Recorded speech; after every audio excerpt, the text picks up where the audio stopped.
Hi, good afternoon. Good afternoon po. Ngayon po, papakita ko po sa inyo yung briefly po na mga functionality ng system po namin na student account payment monitoring system with SMS notification. Papakita ko po sa inyo kung paano po nagawa to at ano po yung device na ginamit and onti pong tutorial kung paano po mag-send ng SMS notification. First, yung database po namin is MySQL using SAMP.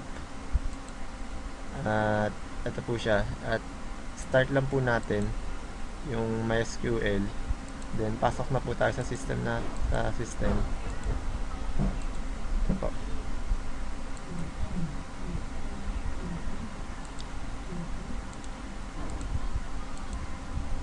Yan. Yung username and password naka-default naman po siya admin.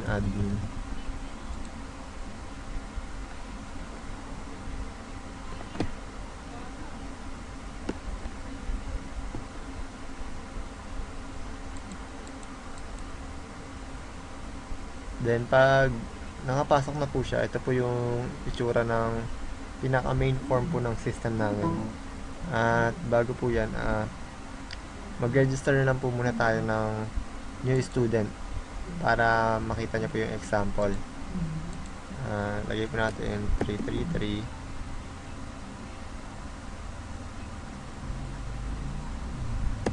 Apat na 3 na lang. Then yung last name.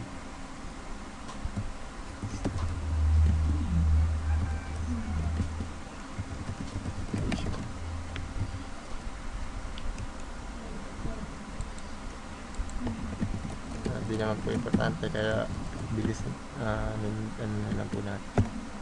Then yung pagdating naman po sa mga text, naka-validate naman po siya na hindi po siya pwede magsulat ng mga letter, only number lang po. Yan po. Then email, last name ng parents,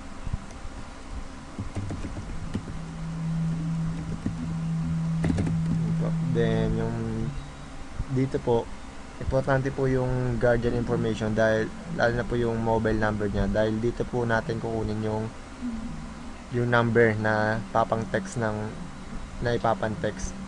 So ilagay po natin yung number.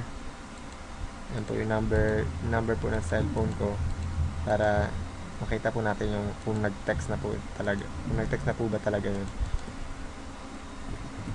Importante. Then kung anong grade, ano po yung mode ng payment. Yan, sample po monthly. Then calculate lang po natin. Then kung ilan po discount. Yan, 1440. Then down po natin 1440. And after nyan, calculate, register. I-register na po natin. At pag ano po, naka-validate na din po siya. Pag nawala siyang nilagay na kung ano na information, hindi po siya magpo-proceed. Dapat po kailangan na mag ano po, na lagyan niya po talaga ng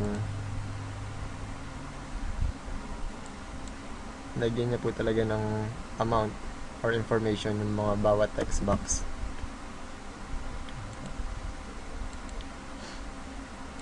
Yan, file has been added. Then after po nyan, dito na po tayo magpo-proceed na po tayo dito sa cashier, which is po yung bayaran.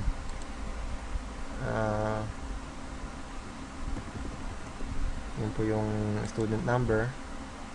Then add payment po.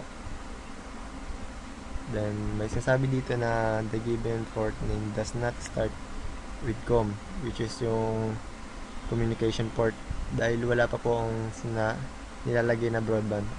Lagay po muna natin yung broadband. Labas po muna tayo dito.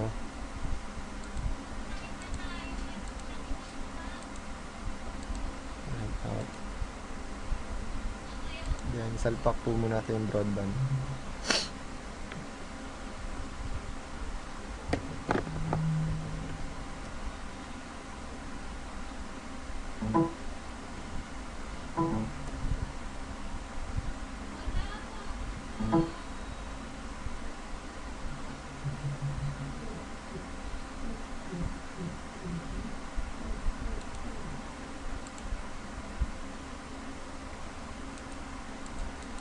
wait lang po natin yung mag-pop up yung broadband po. Then, i-close din po natin siya mamaya. Pop up na.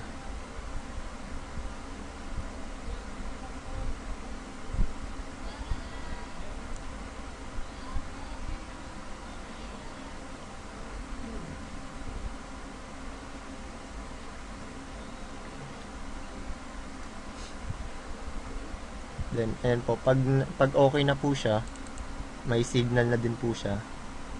Baka po magtaka lang po kayo bakit token text, kasi po naka-open line po itong broadband ko na ginagamit, kaya po token text. Kaya kahit ano pong SIM pwede siya. So, pag ano na po yan, pag lumabas na po yan, pakita ko po muna sa inyo kung ano yung broadband na ginamit ko.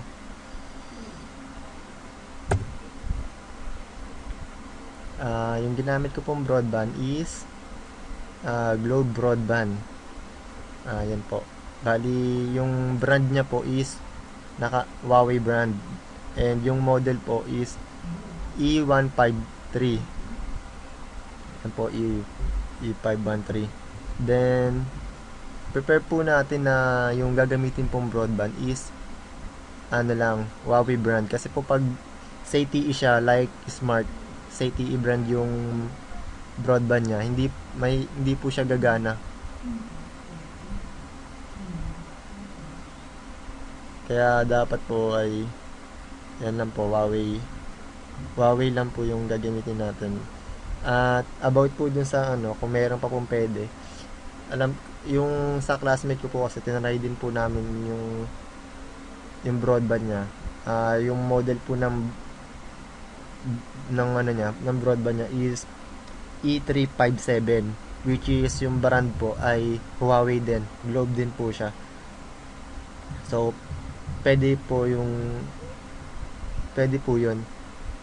So far ayun pa lang po yung alam ko na pwedeng gamitin na broadband, etong E153 tsaka po yung E357. So siguro po pag sa market po dito po sa OLX,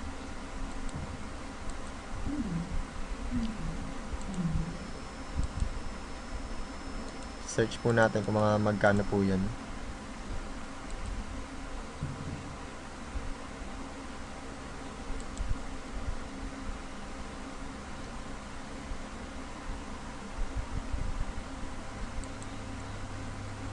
Yan po, mga ito pang lang po to. Yan, mga 400, 300. Yung about po dun sa Sun, sa tingin ko naman po gumagana din po siya, kasi yung sa Sun po ay Huawei brand din naman po siya. So I guess gumagana po siya. Yan po. Pero kung meron naman po kayo dyan na hindi naman na hindi nyo ginagamit, pwede naman po gamitin. Yan po, mga 400 or 300. Yan po yung price ng device na ginamit namin na Globe Broadband. Then pag proceed na po tayo dito, then pag lumabas na po siya, i-close nyo lang po. Bakit po kinlose? Kasi yung sa system namin kukunin po natin yung comfort ng broadband application. So pag pinagsabay po siya, hindi po siya makakapagsanda sa system natin. Then pag okay na po lahat, lumabas na po yun, na-close na po, pwede na po tayo mag-proceed sa system natin.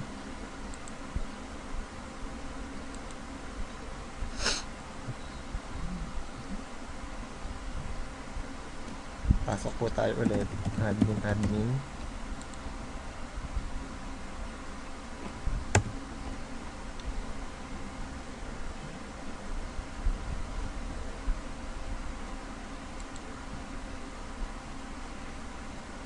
Punta lang po tayo din ulit sa may cashier.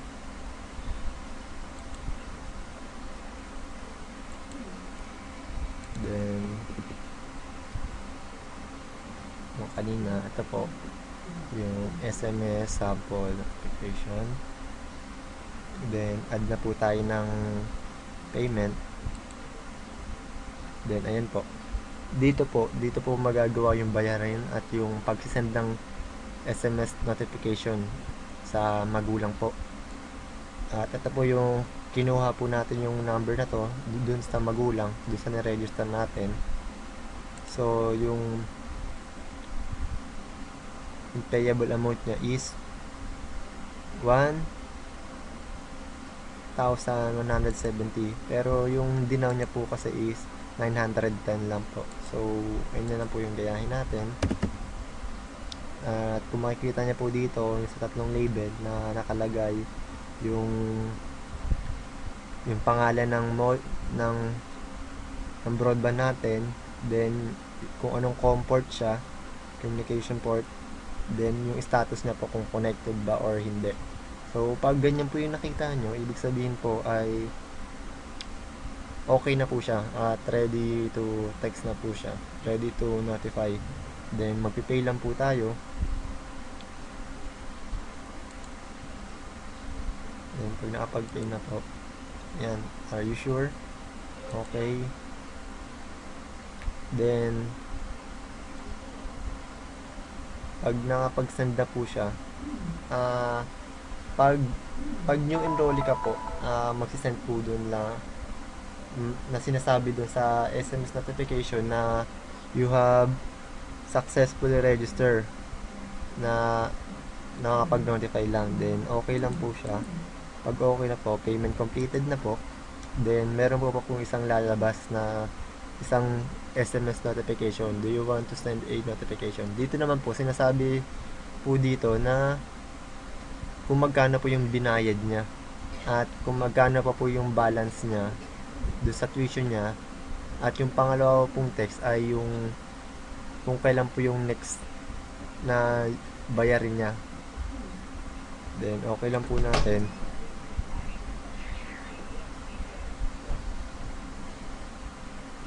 Then pag okay na po, okay lang. Then after po no, na-receive ko na po yung text message na nandito po siya. Pakita ko po sa inyo.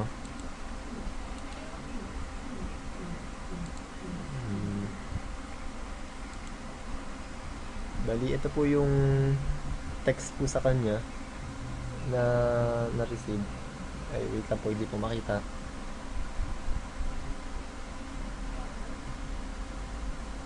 Ito po yung sinasabi din sa text. Yan. Yung una pong text kanina, yung successful registered. Pag bago pong enroll, ayan po. Sabay kung magkano po yung dinaw niya. Then yung pangalawa naman pong SMS notification, ito po, yung magkano yung binayad niya and yung outstanding balance niya, kung magkano pa po yung natira doon sa tuition niya. At yung pangalawa pong text, ito po, dito po yung mag-thank you, then yung next na bayarin niya po kung kailan. Ayan po yung system natin.